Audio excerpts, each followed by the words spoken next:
News of Chicago's liberation spread through the human resistance like wildfire. Within hours, every military base on Earth knew that the shields could be beaten. The method was simple, old-fashioned, and completely unexpected by the Krell. Dig tunnels. Move slowly. Stay hidden. Strike from below. Commander Jake Sullivan received the message while standing outside the Seattle Dome. 3 months of frustration and anger turned into hope. He immediately called his officers together for a meeting. Chicago succeeded, Jake told them. The shield is down. They did it by tunneling underneath and attacking the generator from inside. Amy Pierce smiled for the first time in weeks. Our tunnel is already complete. We've had people inside Seattle for 10 days now. Then it's time to use them, Jake decided. Get me Kate Murphy on the radio. I want to know exactly how they did it. Kate walked Jake through every detail of the Chicago assault. The diversionary attacks, the main strike on the generator, the fighting withdrawal through the tunnels. She held nothing back, including the mistakes they made and the soldiers they lost. 43 dead, Jake repeated quietly. That's a heavy cost. It would have been heavier if we failed, Kate replied over the radio. The people inside that dome were dying slowly. We gave them a chance. Jake understood. Sometimes you had to risk everything to save anything. He started planning Seattle's assault immediately. But Seattle wasn't the only city preparing to strike. Around the world, resistance forces were digging tunnels and infiltrating shield domes. Los Angeles, New York, Houston, London, Tokyo, Mumbai. Everywhere the pattern was the same. Human determination against alien technology. The Krell finally understood what was happening. Their high command issued new orders to all shield locations. Increase underground patrols. Use seismic sensors. Search the tunnels and basements. Find the humans before they could strike. But it was too late. The resistance was already inside the domes. Hundreds of soldiers hiding in the ruins, waiting for orders to attack. Colonel Greg Morrison coordinated the global assault from his base outside Chicago. He had maps of 12 major cities spread across his command table. Each map showed tunnel locations, generator facilities, and attack plans. We hit them all at once, Greg explained to the other commanders in a video conference. Coordinated strikes across the world. The Krell won't be able to respond to everything at the same time. When? Someone asked. 72 hours, Greg replied. That gives everyone time to finalize their plans and position their forces. The next 3 days were the longest of the war. Soldiers prepared weapons and reviewed attack plans. Engineers checked explosives and equipment. Medics stockpiled supplies for the wounded they knew were coming. Helen Carter continued monitoring seismic activity. The Krell are definitely looking for us, she reported. Their sensors are active under every dome, but they're still using energy-based detection. They're not finding our tunnels. Will they adapt in time? Greg asked. Maybe, Helen admitted. The Krell are smart. Give them enough time and they'll figure out how to detect mechanical movement underground. But we're not giving them that time. In Seattle, Jake visited the tunnel one last time before the assault. He climbed down the narrow shaft 200 feet into the earth. The tunnel was cramped and dark, supported by wooden beams. It smelled of dirt and sweat and determination. At the bottom, he met with Captain Frank Hughes. Frank had traveled from Chicago to help coordinate the Seattle attack. His experience from the first successful assault was valuable. Your people are ready, Frank told Jake. I've worked with them for 2 days. They know what to do. Tell me honestly, Jake said. What are our chances? Frank considered the question carefully. In Chicago, we had surprise completely on our side. The Krell had no idea we were coming. Here, they're more alert. They know something is happening. So I'd say our chances are maybe 60%. Better than even, but not guaranteed, Jake nodded. He had fought in enough battles to know that 60% was often the best you could hope for. Inside the Seattle Dome, Lieutenant Chris Bailey prepared his assault team. Chris had volunteered to lead the attack on Seattle's generator after his success in Chicago. He knew the alien technology better than anyone now. He understood how to destroy it. Same plan as Chicago, Chris explained to his team. We create diversions to pull Krell troops away from the generator. Then we hit it hard and fast, plant the charges and get out before it explodes. Corporal Lisa Green would handle communications again. She had established a network of runners throughout the city, people who could carry messages without using radios that the Krell might detect. The civilians inside the dome are ready to help, Lisa reported. When the fighting starts, they'll create additional distractions.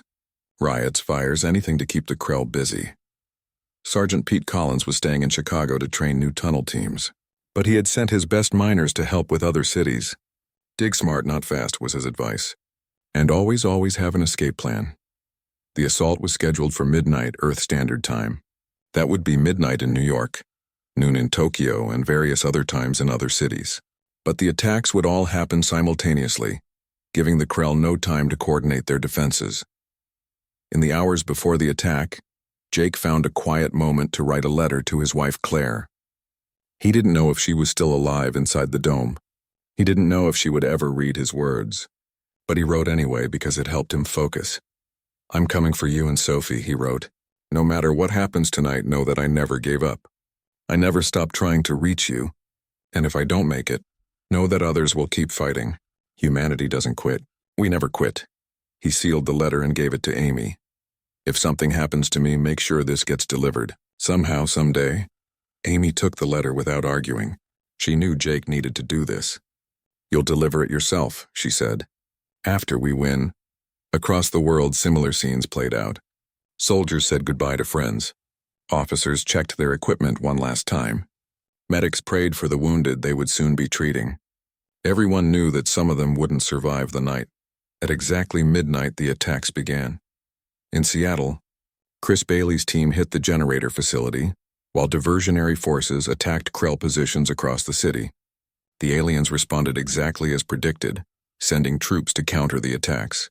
The generator was left with minimal guards.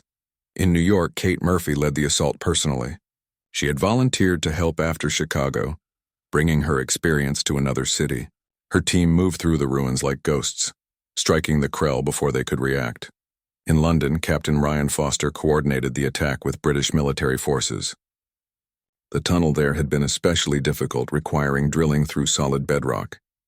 But they made it, and now British and American soldiers fought side by side against the invaders. In Tokyo, the resistance faced the toughest fight. The Krell had reinforced their defenses after hearing about Chicago.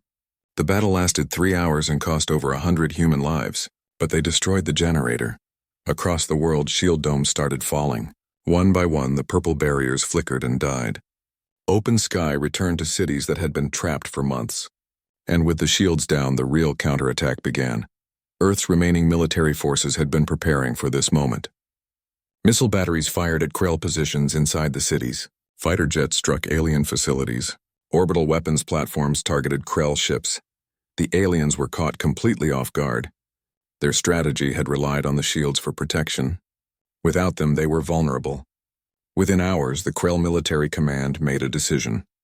They would withdraw from Earth.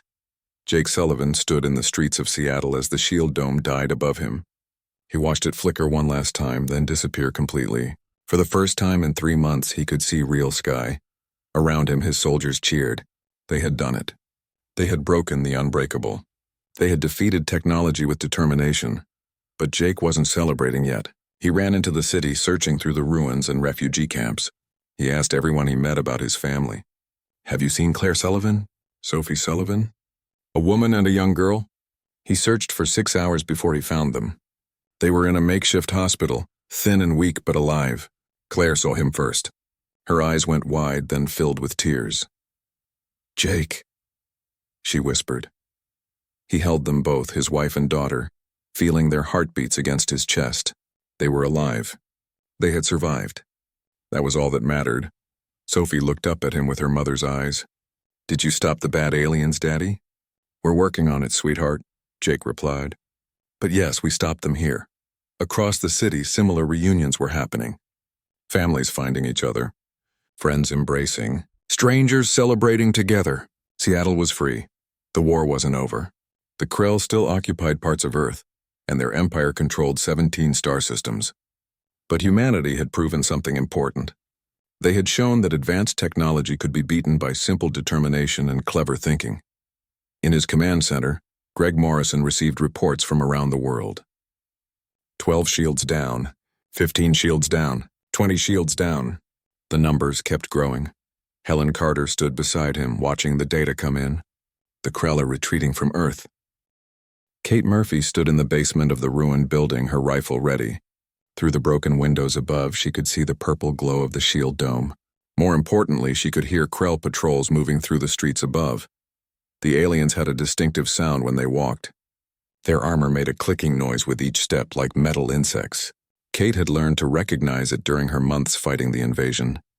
Now she listened carefully, counting the footsteps and timing the patrol patterns. Behind her, 5 other soldiers climbed up from the tunnel. They were all volunteers, people willing to risk everything for this mission. Private Danny Webb was among them, his young face set with determination. Corporal Lisa Green carried communications equipment. Sergeant Pete Collins brought tools and supplies. "Everyone stay quiet," Kate whispered. "The Krell don't know we're here. Let's keep it that way." They waited in the basement for an hour, listening to the world above. Kate heard Krell patrols pass by every 20 minutes. Between patrols, there was mostly silence. The city felt dead, empty of the life it once had. When she was confident about the patrol schedule, Kate led her team upward. They climbed carefully through the ruined building, avoiding debris that might make noise. At the ground floor, Kate peered out through a broken doorway. The street outside was devastated. Buildings were collapsed or burning. Vehicles sat abandoned, rusted, and broken. But what caught Kate's attention was the people. She saw humans walking in the distance, moving in organized lines. They were being herded by Krell guards toward what looked like a factory complex. "Slave labor," Lisa whispered beside her. The reports were true. Kate nodded grimly. The refugees who had escaped the domes told stories about forced labor. The Krell were using humans to mine resources and build their facilities. Anyone who resisted was killed. Anyone too weak to work was left to starve. "We need intelligence," Kate said. "Map the city, find the Krell command centers, locate their weak points." For 3 days, Kate's team moved through the underground areas of Chicago. They traveled through sewers, subway tunnels, and building basements. Anywhere the Krell wouldn't look. They mapped patrol routes, counted enemy soldiers, and identified key facilities. What they found was both encouraging and frightening. The Krell had about 2,000 soldiers inside the Chicago Dome. That was fewer than expected. But they also had heavy weapons, armored vehicles, and complete control of the city's infrastructure. The biggest discovery came on the 4th day. Kate found the shield generator facility. It was a massive complex near the center of the city, heavily guarded by Krell troops. The generator itself was a strange device covered in alien symbols and glowing with purple energy. "That's what's powering the shield," Kate said, sketching the building layout. "If we destroy it, the dome falls." "It's going to be heavily defended," Danny pointed out. "We'd need an army to take it." "Then we'll get an army," Kate replied. She sent Lisa back through the tunnel with their intelligence reports. Greg and Ryan needed to see what they had found. The information would help plan the next phase of the operation. Back at the base outside Chicago, Greg studied Kate's reports with growing excitement. "She found the generator. This is it. This is how we bring down the shield." "We'll need more people," Ryan said. "A lot more people. Kate's team is just 6 soldiers. We need hundreds to assault that facility." "Can we get them through the tunnel?" Amy asked. She had remained at the Chicago base to help coordinate operations. "It'll be slow," Ryan admitted. "Maybe 30 people per day, moving carefully to avoid detection. But yes, we can do it." "Then let's start," Greg ordered. "Get me volunteers. The best fighters we have." Over the next 2 weeks, soldiers moved through the tunnel in small groups. They emerged in the Chicago basement and dispersed into hiding spots throughout the city. Kate organized them into teams, teaching urban warfare tactics and tunnel fighting techniques. Lieutenant Chris Bailey arrived with the 3rd group. He brought weapons and explosives, all carefully wrapped to avoid making noise in the tunnel. Chris was good with demolitions, knowing exactly how much explosive to use and where to place it for maximum effect. "I've studied Kate's sketches of the generator facility," Chris said. "I can bring it down. But I'll need to get inside first, and that place is locked up tighter than a bank vault." Captain Frank Hughes joined them in the 2nd week. Frank was an infantry officer, experienced in coordinating large-scale assaults. He was also very good at urban combat, having served in multiple city battles before the invasion. "We need to think about this carefully," Frank said during a planning meeting. They were gathered in an abandoned subway station, using Kate's maps and sketches spread across an old table. "The Krell have superior weapons and armor. We can't beat them in a straight fight." "Then we don't fight straight," Kate replied. We use guerrilla tactics. Hit and run. Ambush them where they don't expect it. What about their armor? Danny asked. Our bullets barely scratch it. Aim for the joints, Frank said. Their armor has weak points at the neck, elbows, and knees. Close-range shots with armor-piercing rounds can penetrate. It's not easy, but it's possible. They spent days planning and preparing. More soldiers arrived through the tunnel. Supplies came up slowly. Food, water, ammunition, medical supplies. Everything had to be carried by hand through the narrow tunnel, then distributed to hidden locations throughout the city. Meanwhile, Kate's teams began small operations. They sabotaged Krell supply lines, cutting power cables and contaminating fuel supplies. They freed small groups of human prisoners, sending them to safe hiding spots in the underground areas. They gathered more intelligence, learning the Krell schedules and routines.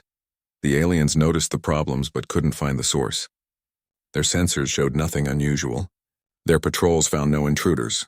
The Krell commanders were confused and frustrated. Things kept going wrong, but they couldn't explain why. They're looking up, Kate explained to her team. Their technology is designed to detect threats from above.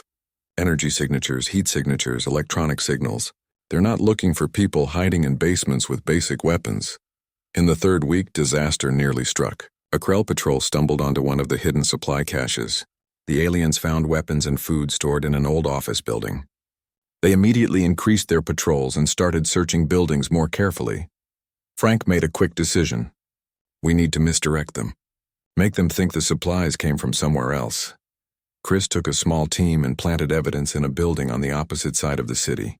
They left bullet casings, empty food containers, and other signs that people had been there. The Krell found it and shifted their patrols to that area, giving Kate's teams breathing room. By the fourth week, they had 300 soldiers inside the dome. It was time to start thinking about the main assault.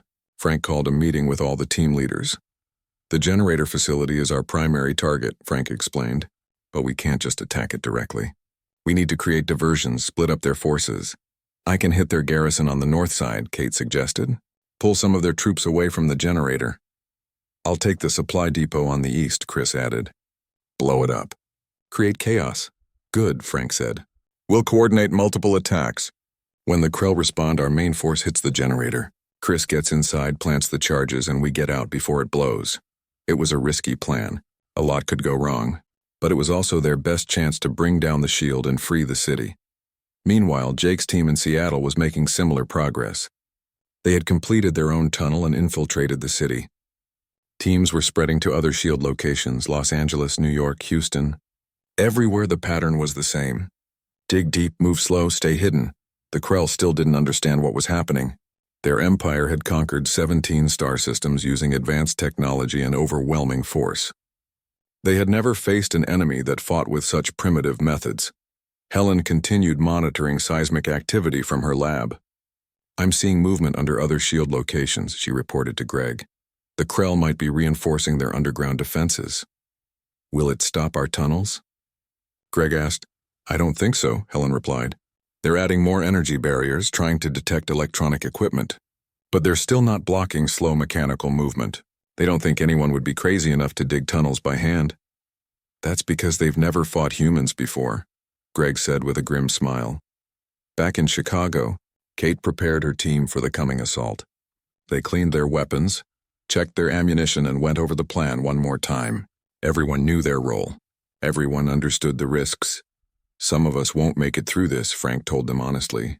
The Krell are tough and they won't go down easy. But we're fighting for our families, for our world, for our future. Danny looked nervous but determined. Lisa checked her communication equipment for the 100th time. Pete sharpened his knife, his old miner's hand steady and sure. When do we go? Chris asked. Frank looked at his watch. Tomorrow night. The Krell changed their patrol shifts at midnight. That's when they're most disorganized. We hit them then. That night, 300 human soldiers tried to sleep in their hiding spots throughout Chicago. The attack began at exactly midnight. Kate Murphy and her team emerged from a subway entrance 3 blocks from the Krell garrison. They moved quickly and quietly through the dark streets, their boots making soft sounds on the broken pavement. The garrison was a fortified building that the Krell had taken over. Before the invasion, it had been a police station.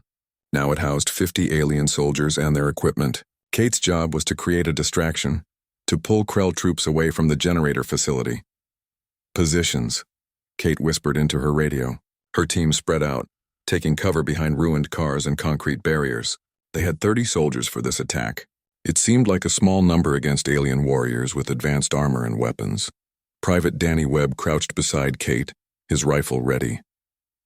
His hands were steady now. 6 weeks of training and preparation had turned the scared college student into a capable soldier. "Remember," Kate said quietly, "aim for the joints. Neck, elbows, knees. That's where their armor is weakest." On the other side of the city, Lieutenant Chris Bailey approached the Krell supply depot with his own team. The depot was less defended than the garrison, but it contained fuel and ammunition. When it exploded, the blast would be visible across the entire dome. Chris looked at his watch. 2 minutes until Kate's attack started. He positioned his team around the depot, making sure everyone knew their escape routes. Getting in was the easy part. Getting out alive would be harder. At the generator facility, Captain Frank Hughes waited with the main assault force. 200 soldiers were hidden in buildings surrounding the complex. Their target was the massive structure at the center, the device that powered the shield dome. Once Chris blew the supply depot and Kate attacked the garrison, Frank's team would have a brief window to storm the generator. The plan depended on timing. Everything had to happen in the right order. One mistake could get them all killed. Kate checked her watch. 10 seconds. 5 seconds. "Now," she said into her radio. 30 rifles opened fire at once. The bullets struck the garrison walls and windows, creating a storm of noise and destruction. Krell soldiers inside responded immediately, their return fire lighting up the night with blue energy bolts. The fight was intense from the first moment.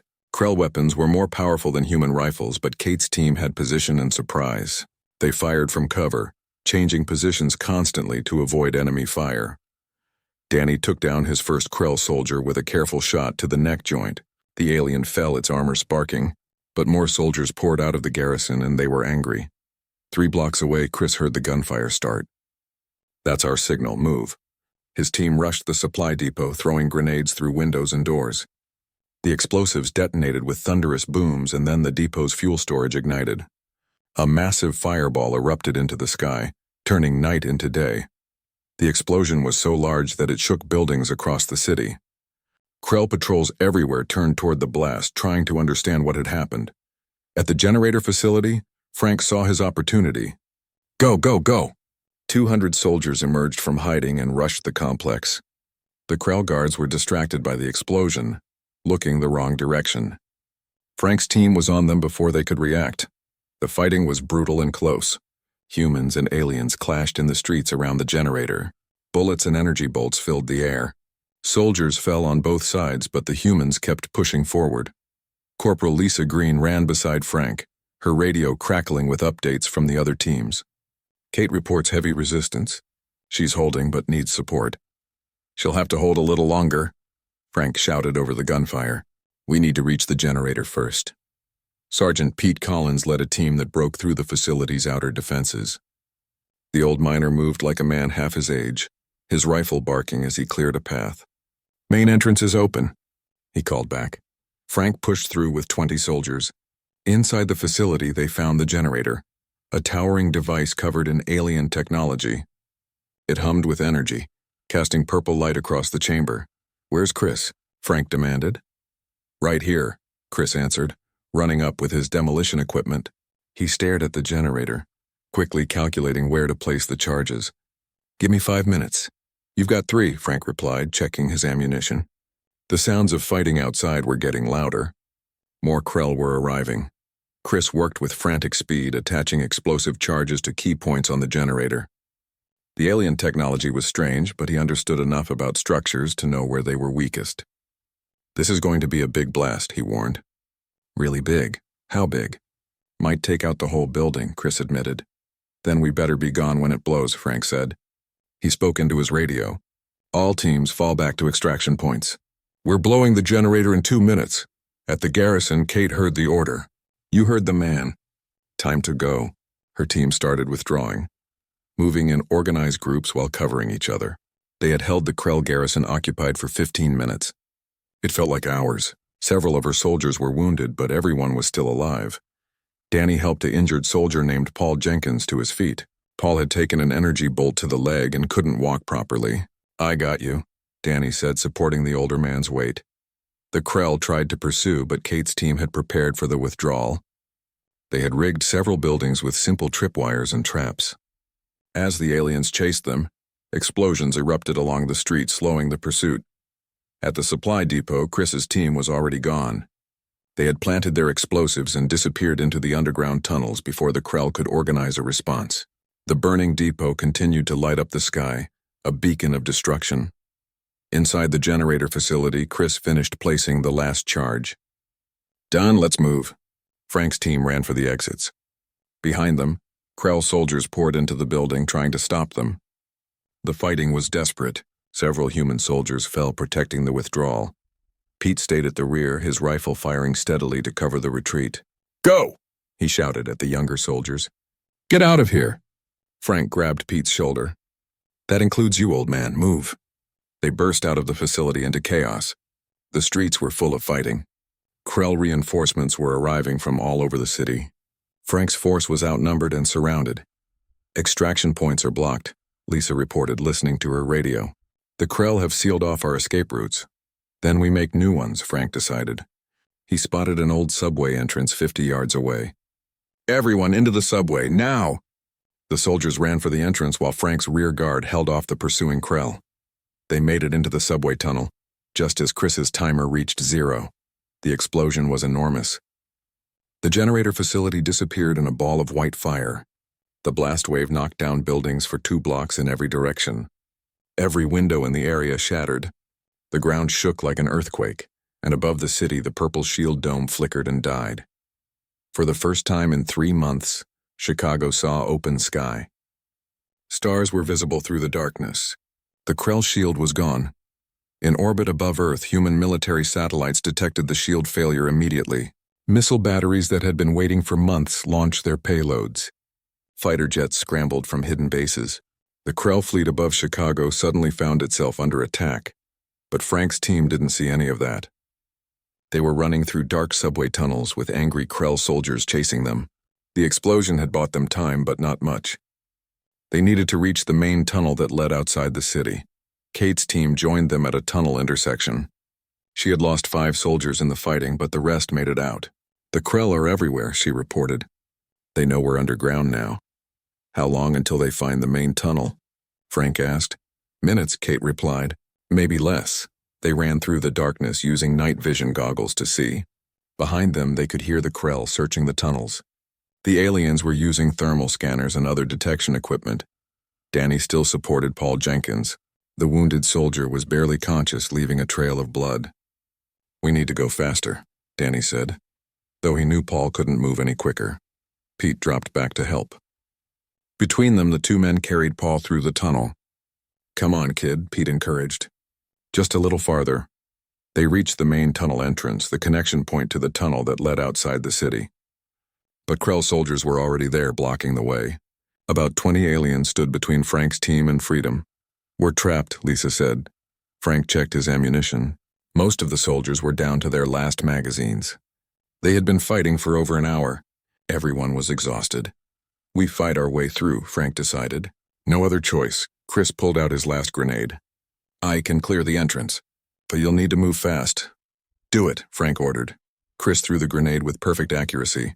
It landed among the Krell soldiers and exploded, creating confusion and chaos. Frank's team charged through the smoke, firing as they ran. The fighting was hand-to-hand in some places. Soldiers used knives and rifle butts when they ran out of bullets. The Krell were tough, but humans fighting for survival were tougher. They broke through. Frank's team poured into the main tunnel, running toward the exit outside the city.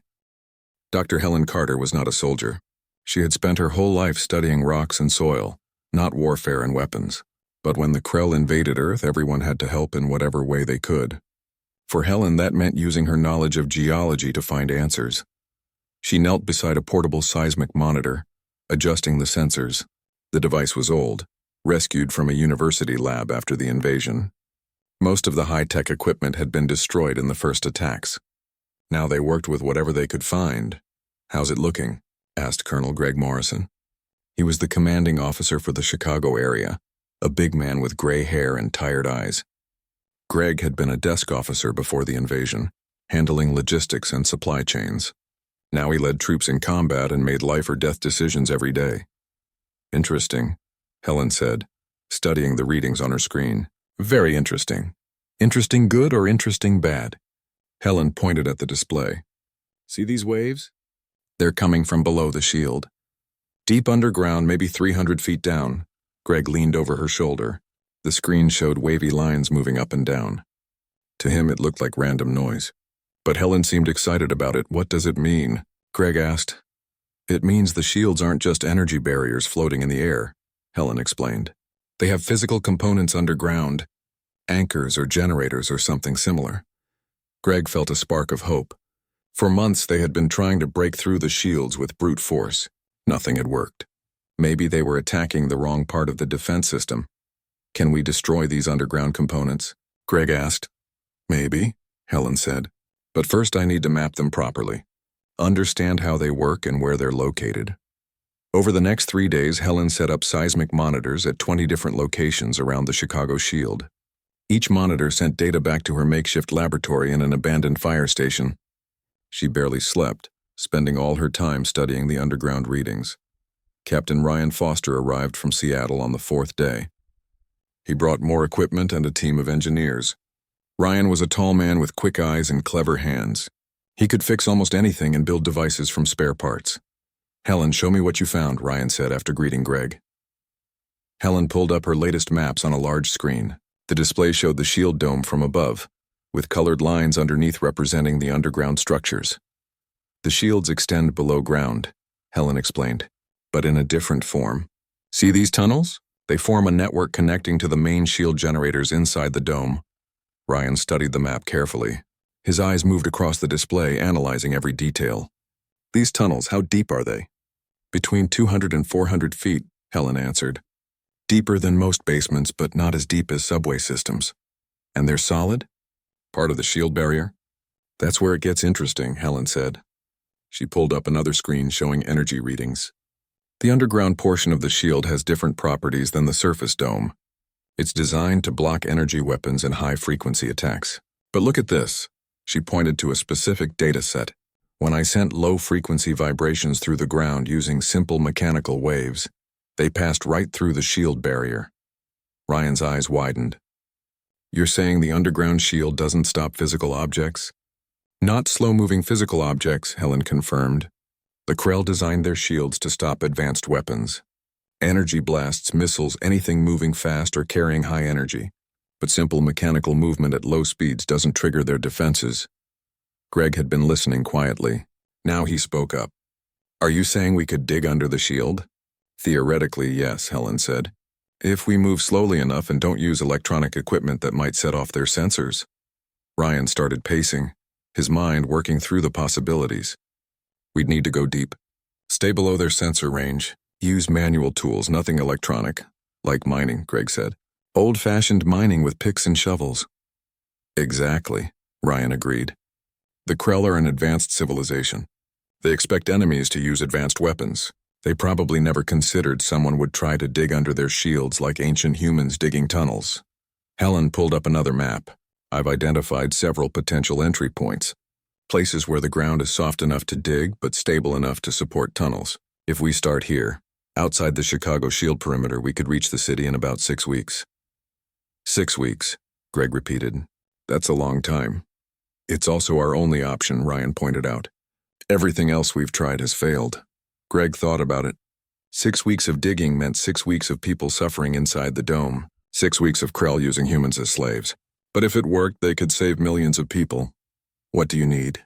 Greg asked. People, Ryan said. Strong people who aren't afraid of hard work. Mining equipment, the older and simpler the better. Ventilation systems. Support beams. And absolute secrecy. If the Krell find out what we're doing, they'll adapt their defenses. I'll get you everything you need, Greg promised. Word spread quickly through the military network.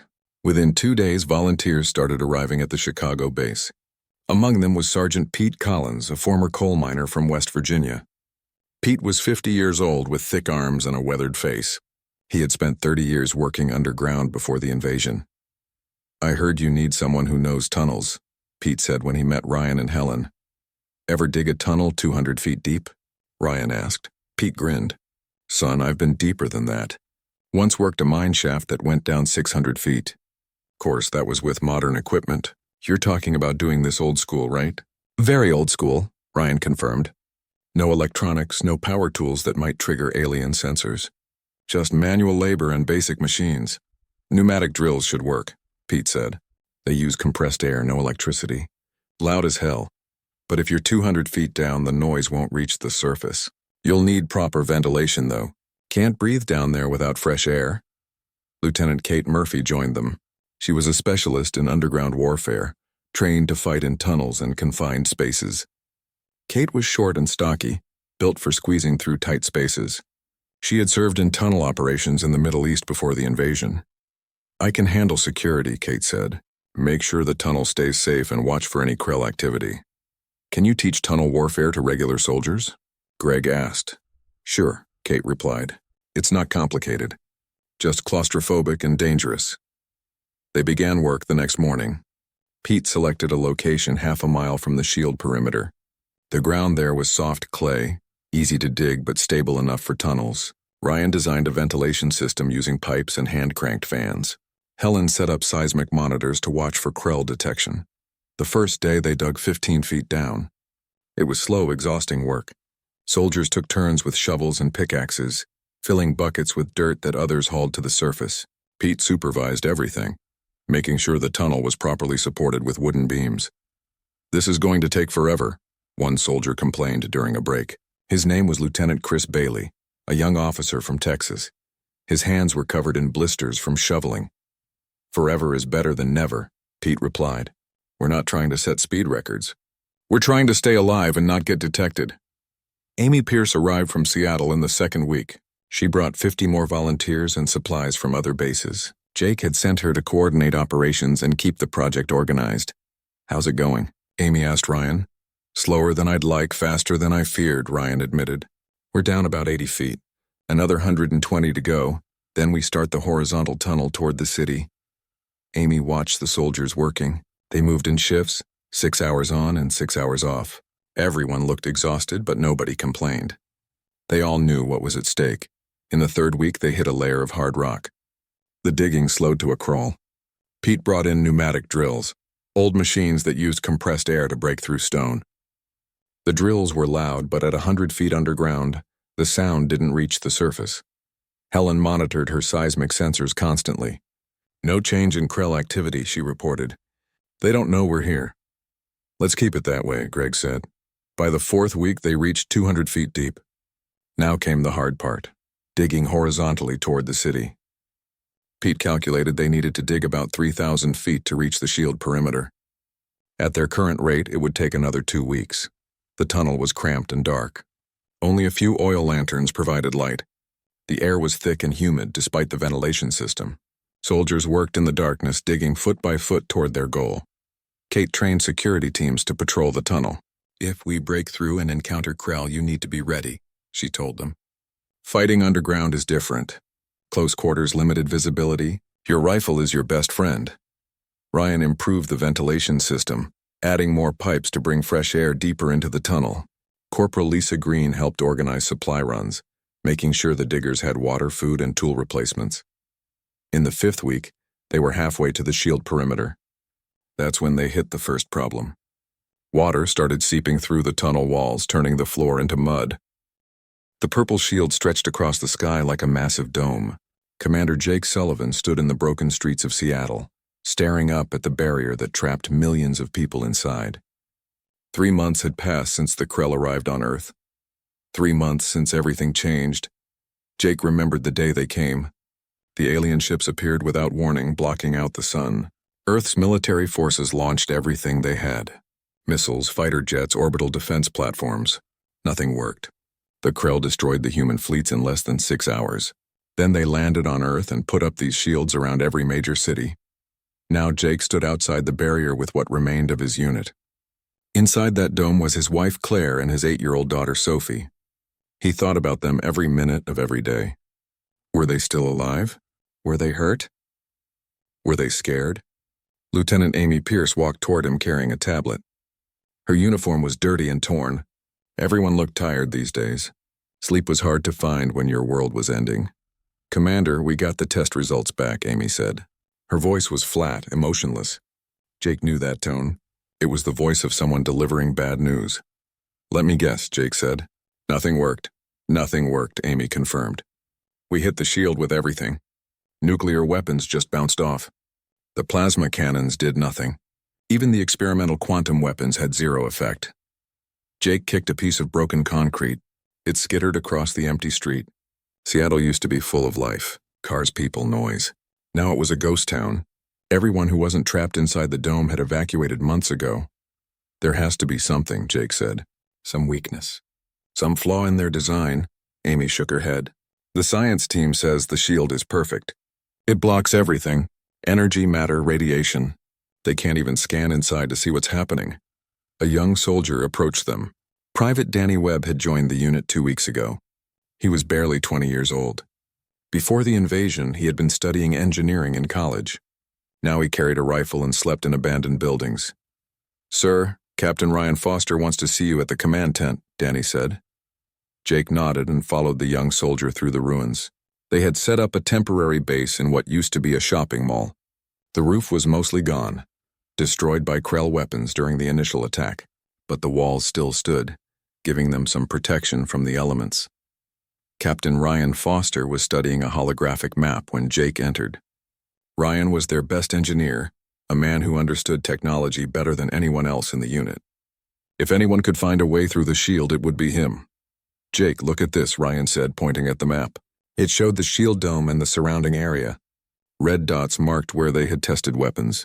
Every attack point shows the same result. Complete deflection. The shield doesn't weaken or flicker. It's like hitting a brick wall. "So we're stuck," Jake said. "With conventional thinking, yes," Ryan replied. "But I've been talking to some of the civilian scientists we rescued. One of them, a geologist named Helen Carter, has an interesting theory." "About what?" "About how the shields work," Ryan said. He pulled up another image on the hologram. This one showed underground readings. Helen has been studying seismic activity around the shield perimeter. She found something strange. Jake leaned closer to look at the data. He wasn't a scientist, but he understood enough to see that something unusual was happening underground. "What am I looking at?" Jake asked. "Vibrations," Ryan explained. "Patterns that don't match anything natural. Helen thinks the shields might have physical anchors underground, something that keeps them stable and powered. Can we destroy the anchors?" "Maybe," Ryan said. "But first we need to understand what we're dealing with. Helen wants to do more tests. She needs time and equipment." Jake thought about it. Time was something they didn't have much of. Every day that passed, more people inside the dome suffered.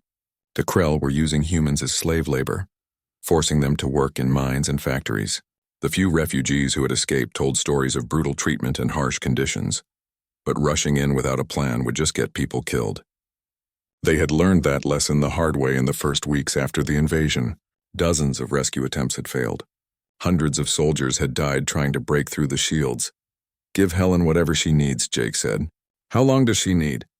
"A few days," Ryan replied. "Maybe a week." A week felt like forever. But Jake knew they had no choice. They needed information. They needed to understand their enemy. "Do it," Jake ordered. "And Ryan, keep this quiet. If the Krell find out we're testing underground, they might change their defenses." Ryan nodded and left the tent. Jake stood alone, staring at the holographic map. The shield dome glowed on the display, a perfect purple half-sphere covering the city. Somewhere inside that barrier, his family was waiting. He would find a way to reach them. He had to. Amy entered the tent a few minutes later. She carried 2 cups of coffee. The coffee was terrible, made from recycled grounds and dirty water, but it was hot and it kept you awake. "Here," she said, handing Jake a cup. "You look like you need it." "Thanks," Jake said. He took a sip and tried not to grimace at the bitter taste. "Do you think we can actually beat them?" Amy asked. "The Krell, I mean. Their technology is so far beyond ours." Jake looked at her. Amy was a good officer, smart and capable. But he could see the doubt in her eyes. Everyone felt it. They were fighting an enemy that seemed invincible. "I don't know if we can beat them," Jake admitted. "But I know we have to try, because the alternative is extinction." The Krell aren't here to negotiate. They're here to take everything we have. What if there's no way through the shields? Amy asked quietly. Then we'll find another way, Jake said. Humans are good at adapting. We've survived ice ages, plagues, wars. We'll survive this too. Amy didn't look convinced, but she nodded anyway. She finished her coffee and left the tent. Jake returned to studying the map. He zoomed in on different sections of the shield, looking for anything unusual. Every angle looked the same. Every approach seemed impossible. But somewhere in all this data, there had to be an answer. The Krell weren't gods. They were just another species with advanced technology. And technology always had weaknesses, always had flaws. Jake thought about Sophie. She loved science, always asking questions about how things worked. Before the invasion, she wanted to be an astronaut. She dreamed of exploring space and discovering new worlds. Now she was trapped inside an alien barrier, probably scared and alone. Jake clenched his fists. He would get her out. Whatever it took, however long it took, he would find a way. The sun was setting outside, casting long shadows through the broken roof of the mall. Jake could see the shield in the distance, glowing brighter as darkness fell. The Krell kept it illuminated at night, a constant reminder of their power. But power could be overcome. Jake had learned that in 20 years of military service. The strongest fortress could fall. The best defense could be broken. You just needed to find the right approach. Helen Carter's theory about underground anchors was interesting.